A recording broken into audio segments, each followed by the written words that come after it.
दीनू की बेटे की तबीयत खराब थी। सरकारी अस्पताल में इलाज कराकर वे थक चुका था। काफी रुपए खर्च कर चुका था। इसके बावजूद उसकी हालत में कोई सुधार नहीं हो रहा था।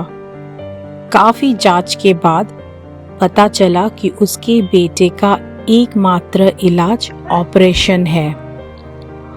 ऑपरेशन में 80 लाख रुपए खर्च होने का अनुमान था। गरीब दीनू इतने रुपए कहां से लेकर आता? उसके इलाज में तो पहले ही जो थोड़ी बहुत जमीन थी वे भी बिक गई थी।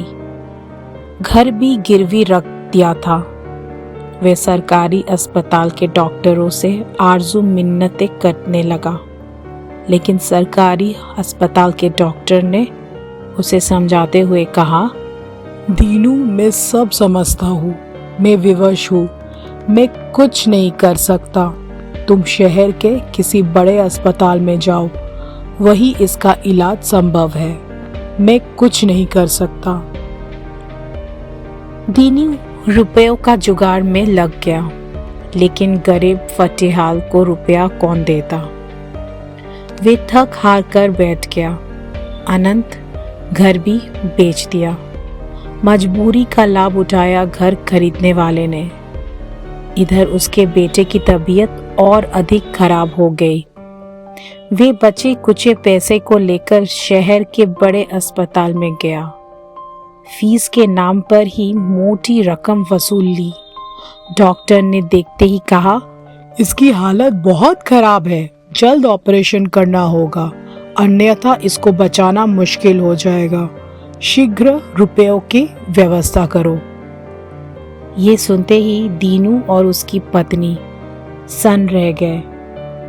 दोनों बच्चे को जमीन पर लिटाकर डॉक्टर के पैरों पर गिर गए।